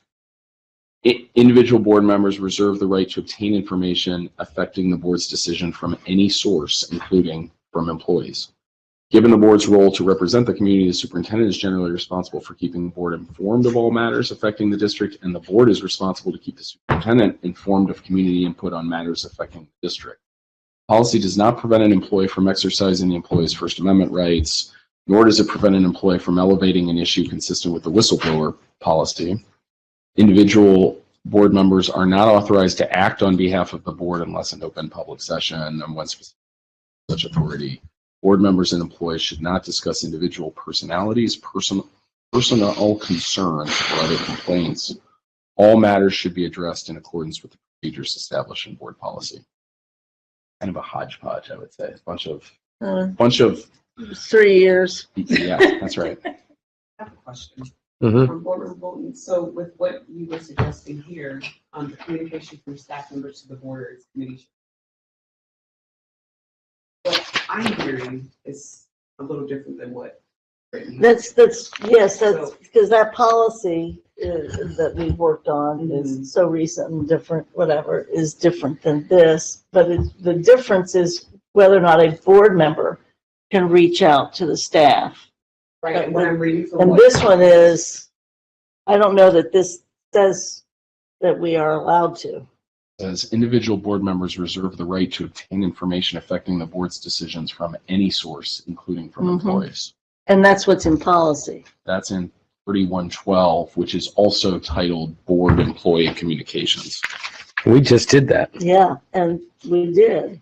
But on this, my question is, this one is speaking staff to board. Correct. That policy is, it sounds like it's board member Correct. to staff. That's correct. So it is different, and I'm fine with this paragraph. Like I said before I dipped out. So my question becomes, if we are all, if we're not, we're not. If we are and we recommend this and it gets approved, then we need to put that policy on the agenda to look at it again. 3112. If this gets adopted, kind of. But I can remember how this in part came, is that it's one thing to be able to tell a staff member, you shall not do this. You're correct. But you can only tell a board member that if indeed you put it in bylaw. And tell board members to practice their policy that they adopted. Yeah, but I agree with Mr. Morosky that there is something different in, the last sentence here says, a request for information from an individual board member should be directed to the superintendent or treasurer or general counsel, copied to all board members. I think that's different than what it says in 3112, which says individual board members reserve the right to obtain information affecting the board's decisions from any source, including from employees. Yeah, it's different. I don't think those are consistent. I agree that there's not, I'm still over here Okay. saying that we can live with this in the bylaw. And this doesn't necessarily speak about board members reaching out, but our policy does. And I'm fine with this. What are you saying? Are you saying it should read more like that? Or? No, I'm just don't, but it shouldn't be inconsistent. No, that's what I was saying. So if we adopt it, we have to look at this. Well, no, because we don't address the actual board member seeking the information in this. But we kind of do with our definitions. That's what I'm saying, like from earlier, from like our definitions, request information and all that.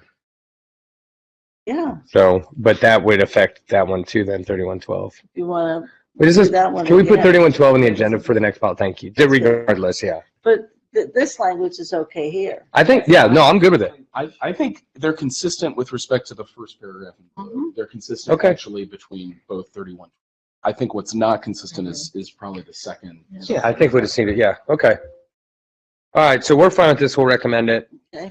We move on to the next blue. Written requests for information should not be confused with verbal requests for FYI updates, which can be We did answered. all that. We already did that. What about the 0149, access to records when board members request access to any such, Oh, yeah, this is one of my. oh, customer help center? Oh, we can scrap that. That's fine. There's nothing that the board should do to ever refer anybody to Customer Help Center. If we get something from anybody, you send it to the superintendent, because that is, Yeah. yes. So Great. scrap that. Yeah, love it. I don't know how that ever got in there. I think that there's also still, there may also be, because like I'm listening, like I've read all of the, I read all of our policies, and I've reviewed them several times, and I think that there are still actions that we have examples of that aren't being followed. Absolutely. And so it's like, where is the place to also address that? Because, it's inconsistent. I would assume And so when it's we just present something, this- say again? I would assume when we present this final copy, we bring that up as a. I'm saying what's currently in policy. Yeah. That people aren't following. Right. I don't think there's any question about that. On every end, I think, and this is why we spent all that time, and it keeps coming up, on the policies that affect the board's work and the administration's work, because on both Yeah, I still ends, like there are that. people on both ends that aren't that. That's right. And I'm not casting shade on anybody, but that's just there's so many. How the hell could you, unless you had them all memorized? So, which I may at this point, but I might do it in 4 years. But let's skip down to the next blue. We're over 10:30, which is fine, but we're stopping at 11 no matter what. Sorry about your luck. When board members request access to any such files, this is access to records. The review of such files And that should be personnel file. will be conducted in the board office with the appropriate administrator in attendance. Personnel, yeah, that's Old sound. process, but we don't know because it's not necessarily followed. And the old way was if a board member requested to see any employee's file, a nice lady would come down with the file and you would sit in the board conference room with that nice lady while you did look at the personnel file. Even though many personnel file aspects are public, when they bring down the file, there's other stuff that's not necessarily public. So to maintain that chain of whatever, I just think this needs to be in it. He is now retired, unfortunately. We would identify her information. Yeah. It's gotta be a nice lady. It's gotta be a nice lady. Yep. Not a bad lady. We got plenty of them. 0140. 0140. Run 0150. Oh, cool. Let's go. God bless her. 0153. Thank you, Ms. Weinberg. The Federal Legislative Advisory Group, we just need to add that in there. That Yes, is 'cause easy. it is, yes, it's no longer FRN. That's easy. So it's Flag. That's very cute. Not Fran. We go quite a while there, don't we, Mary? To responsibilities of the Policy and Equity Committee. And that's just, those blues, I think, are all talking about That's gotta the be significant. strategic plan. All that has has to be updated. And then should this responsibility on number 3, it says our responsibility, respond to assignments from the full board or the development and drafting of new policies or revision of current policies. And then Ms. Bolton asked if it should be added to all board committees. Well, I would just say my first glance, I'm fine with whatever, but not a hill I want to die on. But responding to assignments from the full board, yes, but the other committees don't really draft. Well, in finance, I guess They you all recommend you do a lot with the financial stuff. where appropriate or something, or where there's. Yeah, where appropriate. I think that's right. Something. Yeah, new policy. Yeah, and just add Dan and 70 where appropriate, or within their jurisdiction, whichever is. Because health and safety could send. Yeah, a totally. recommendation Yeah. or whatever. Okay. Yeah, that makes sense. And then same deal. We just all the strategic planning stuff just needs to be updated when we actually have it. Committee of the whole. We've already agreed upon a ton of stuff, but the only reason I skipped Miss Bolton, the other blue in finance, is because it's all So they'll do it, and that So Dan- becomes green. We'll take all the blue in finance and make it green. It's just kind of proceed. I mean, it's nothing that radical. But then committee of the whole, the sad cow. We already have a lot of green. So we don't need to talk about that. But we do have some new stuff over here. Student Achievement Committee of the Whole will ensure students are at the center of all decision-making to create equitable educational opportunities and unmatched experiences that deliver results. I can't argue with that. Seems fine to me. Anyone else? Anyone not liked? Okay. Is there anything new?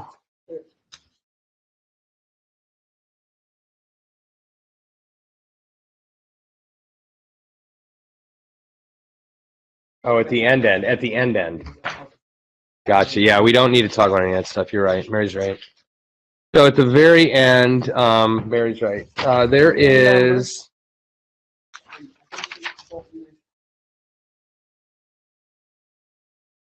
This one. Yeah, that red one. Upon recommendation of the superintendent or at the request of the president or a majority of the board, other standing committees may be established with the approval of the board. Yeah, I don't know why it was gone. I'm not sure. yeah, we need to have that. Okay. Easy. Great. It's all good, Mary. I'll do a peer-to-peer conference with you about it later, and if it doesn't work, He will admonish you. I'll admonish you. Okay. All right, guys, this is great. 0160. And we turn the page to 0165.1 regular meetings. There are suggestions, I believe, from Dr. Moffitt that replaces any items requested in writing by one or more board members considered for the agenda within 2 meetings. And Dr. Moffitt, I believe, added, no board member shall be denied the right to have an item placed on the published agenda of a meeting of the board when the member has submitted the item to the board president no later than 48 hours preceding the distribution of the public notice for the board meeting and agenda. I look to my colleagues for commentary. So basically this says any board member can add anything as long as it's submitted within 48 hours.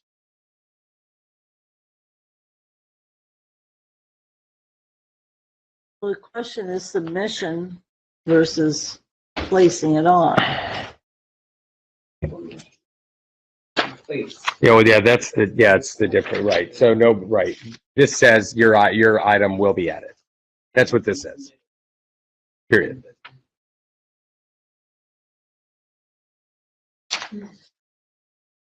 Well, I like the heart of this. I could see how this could become unruly. crazy. I like the heart of it quite a bit. I like the democratic nature. I like the whole thing. I could see how it could, become. When you get to like E, is that later? There's some reference here that I haven't. Yes, it's E. It's E. Agenda items proposed by board members that have not gone through committee will have a first reading. Same section, just letter E. Yeah, letter E, same section. And we used to do first and second reading 1,000 years ago. I think it might have even predated Dan. I think we've still done that, but only where something hasn't come up through committee. Exactly. Yeah. And I don't know that we're careful enough about that. I think we've done we use it's not a 48-hour waiver. It's a waiver of essentially a suspension of the bylaws or the rules, which we've done. Do we still like this? Well, even something as simple as what? A resolution. It usually gets, in the old days, it would get a first reading, a first whatever, and then it would come before in this next meeting because our meetings are so close. There's some sense to doing stuff. Remember, like when I think you and Ben were doing some stuff from the floor, motions and all that stuff. We say, hey, wait a minute. I don't know. I'm interested to hear advice. I don't know. I'm fine with that. I was a little confused. Are we done with the Moffitt section? No, this is all part and parcel of the same. But I was just thinking maybe this could impact. Let's see. So my question is, go back to 165.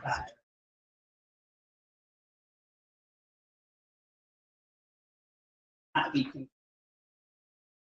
Because one says, on the top of the 165 question where it is with the treasurer, it says the board president has final authority to set the agenda. The next statement says the board's president's role is to order and prioritize the final agenda. So if it's a guaranteed of a certain time, is based on the policy, it's a part of the president's responsibility to prioritize what's there and actually make the decision for the agenda. That's just what this says, unless that's no. You're totally correct, and that's why if this were to be adopted, this new paragraph, but both of those, or at least one of those, would have to change or go away, and then tied to that, of course, is letter E, which I for my money, I think is archaic as far as I'm not saying we shouldn't do first, second reading more for other things. We did that when I started here. For some things, for resolutions, the agenda item I think is ridiculous. I think I would recommend, and I don't know how this slipped, but I would recommend just go away. I would recommend go away, and then we talk about this piece to Dr. Moffat, who again, I am on board with the heart of this. I just worry about what it could become. Well, and time. Yeah. So it needs to be addressed that it's no longer a point of contention. It's, you know, it's just like changing the president thing. It's not the chief executive officer of the board. He's the presiding officer. So there has to be something where the president is receptive to, or if, and actually more, it's not just one, but out, Dan, isn't it a couple of, I believe there's a separate resolution that the board passed, procedural resolution. It goes back a while, but it's in the book I bring to the board meetings. And that any two board members, I believe, have the ability to put something on the agenda. yeah. No matter what. Yeah, that's what's in that. Yeah. I think we put this as a topic for discussion because it's going to be regardless, and I think it's a good topic for discussion. So we can have this one deflagged as on our list of things that we need to talk about. That we're cutting this about it. We're going to cut E. The only thing I can say is that if something's coming from committee versus something that's just an individual board member or whatever bringing, I mean, Cuddy, go ahead. I just was seeing that as a way to kind of find some middle ground between the president being able to say no and two members being able to suggest a topic. So.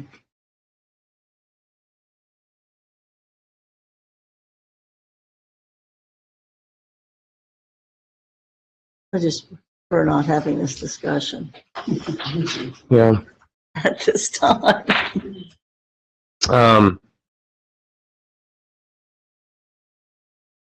Yeah, we can leave E and discuss all of this as a package with everybody. I mean, I don't need to. Cut E. All right, let's grab it. Defending E. I'm just saying. All right.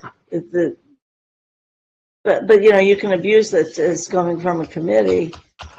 If something's coming from the committee, the president now, and this is internal, but I've never had to, as a chair, ever submit minutes to the president of the board for his review. I'm sorry. And it's not stated in here at all either. Yeah, So and that's we're not going to something- do that anymore, I don't think, regardless of who's president, because it changes everybody's work pattern in the board office, and it changes it for the chairs. So there's stuff that we have to work through. That's why I just did not have a discussion about this right now. But. All right, yeah, let's talk. We're going to scrap E. That's gone. We're going to make the paragraph after that. We're going to put the little letter E before that because we need to keep that. The board agrees it shall follow the order of business established by the agenda. So that's the new E. And then we are going to discuss with our colleagues how things get on the agenda. I think that. We don't have to. And so we have like 3 at this point high level discussions to have, which I think is great. And I think that's kind of what we figured would happen. And we have a lot of suggestions. Anything that's green, that's how you have to present. As long as they all vote for anything that's green, right? And why wouldn't they? Because obviously we're really awesome. And we have our own army. We now have our own army. That's right. Okay, so nothing. Now consent agenda has a lot of blue. And then we're about done, y'all. So let's consent agenda has a lot of blue. And the consent agenda, we are in favor of having a consent agenda, but it will require everybody to revamp what they submit, whether it's board or whether it's the superintendent or the treasurer. Because you're not going to have, there's no way any board that I can remember is going to say, oh, the whole treasurer's report is a consent agenda. No, I don't think so. Yeah. So they have to. So it's a topic for discussion. Yes. Yeah. So we need to, Dan, that'll call that out as a topic for discussion, consent agenda. There is an addition from Board Member Moffat, which I think I'm going to lift up right now, but we're not going to talk about it, and we're going to leave it as again, topic for discussion. And she had added items and materials that are for informational purposes only as number 6, as another item that could be included on the consent agenda. And then underneath that, Dr. Moffat added substantive board decisions such as approval of contracts or policies or other potentially controversial matters may not be included on the consent agenda and must be placed on the agenda as separate action items. Again, I suggest we talk about that, or unless there's a suggestion from general counsel at this time. I would just say that's very difficult to interpret for administration to say what's going to be a controversial matter. I actually think the next paragraph, although I don't recall it ever being used, solves that problem by saying any member without a majority could request any item to be removed from the consent agenda, which essentially I think means it gets its own vote. It is essentially a separate and its own vote. That's kind of a powerful tool that a board member would have, and I don't recall it ever being. No, I don't well, think we've never practiced consent. That's right. I mean, that's the issue, and that is a different way of doing business. It is. And it makes sense. It would get to, I believe, though, Board Member Moffat's concern. Some things ought to have their own vote. But I would also say consent agenda, to make it work, requires you to kind of leave sunshine. Because you are to get that vote, you're talking to individual board members, and you know what I'm saying? You're going to be conducting a lot of business to somehow make the consent agenda something you want to not talk about, or I gotcha. I just think there'd be a lot of emails back and forth. There could be. All right, and so that then is it for the most part, but we do have 170, which is the final. And the general counsel was going to intersperse that, And there's really not much going on here, guys, for 170 and 70 blue. You took care of 171. I don't know that there's anything in 171 that isn't duplicative of something that's already in.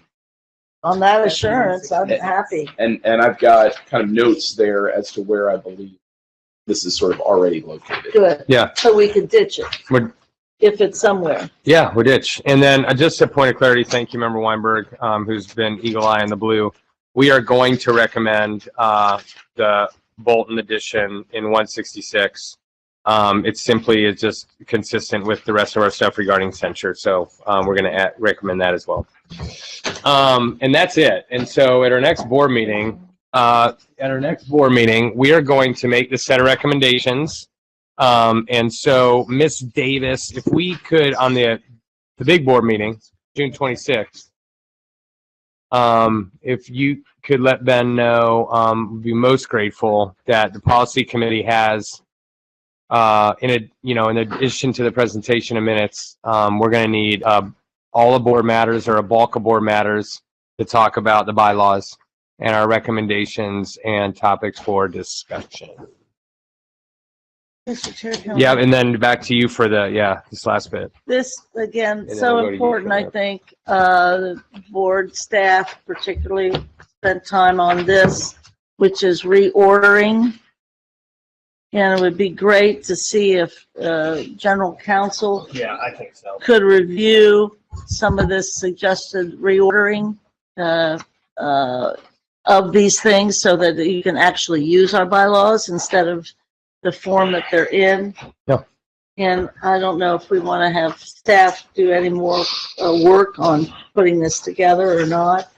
If you want, I heard kind of that people wanted to see some reordering. Yeah. I think Ben said it. I know you said it, Yeah. Mike. Yeah. And I think in committee we said This is it. great. So if general counsel could figure out whether or not this reordering makes sense, or if we dropped something that we didn't mean to, I'm pretty trusting of the staff members that did this. Yeah.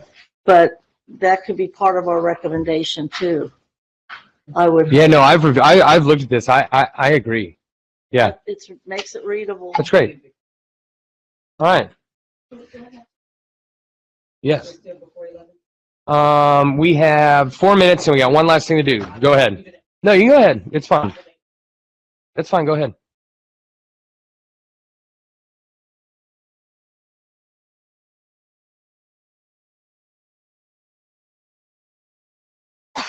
there wasn't a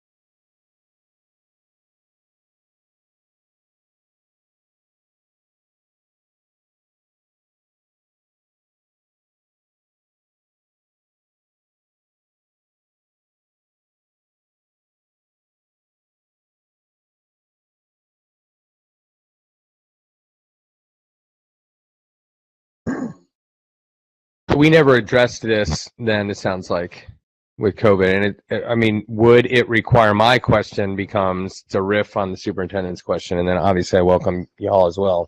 My immediate question is, in addition to do they even have to go through the process, would be, do we just need a resolution to say, you know, we made this decision during COVID, similar to how we did with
yes, where we're right now to our policy, to our uniform policy, but not doing 2 meetings to which all parents are invited, multiple and frequent means of communicating the proposal, giving at least 6 months between the time the decision is made and implemented, obtaining the agreement of 80% of the staff. All of that is a part of the uniform policy. I'm with Mike that if they had it before, they shouldn't have to go through that process, although there should be some engagement because those schools may be in very different places than they were when they first decided to have it. But if you're a new one, if you're Sure. a new one, I think you gotta go through the thing. you Yeah, need to do it. That's Yeah, totally. Yeah, The right. resolution. Would you like a resolution? We could, Or just, can we or just just do guidance it? to the schools to say. Guidance. Well, it's a hot issue. It is, and the reason I bring it here is She might be covered. I shared this information and I got several questions. I know. That weren't Okay. the overall. Sure, resolution. Clear on the policy, but for the reason raised to me, it was raised to me as schools wanting to, now making a request to go back to where they were before COVID. Yep. So we didn't see these two as the same because they'd already done this process. Like one of the schools I think suspended this year. The other, so we do need, I need guidance. And that's why I think Let's do a resolution. Need a resolution. And we'll give an explanation when we introduce it and on the 26th. Great. Perfect. And then is there anyone signed up for hearing, the one attendee? If you would like to talk, please raise your hand and tell us who you are. Yeah, no. Katie's got much better things, believe it or not. You imagine living with me? You have to hear about this stuff. Oh my God. Ms. Weinberg, I know you have one piece of other business.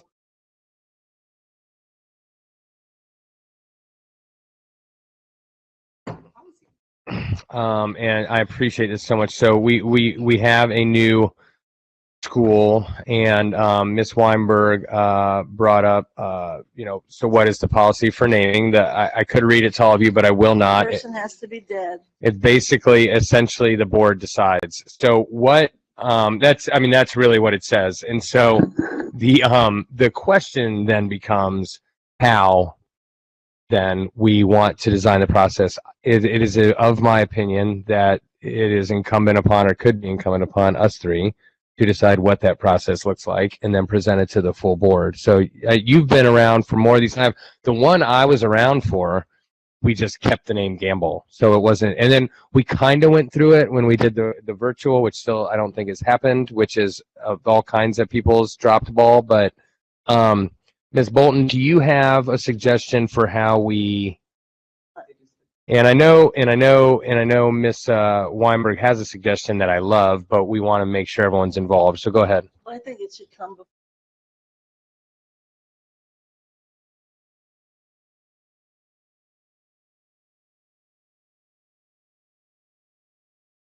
Answer. I mean, public engagement is like 3 hours, over 2 days of different sources because it was so obvious.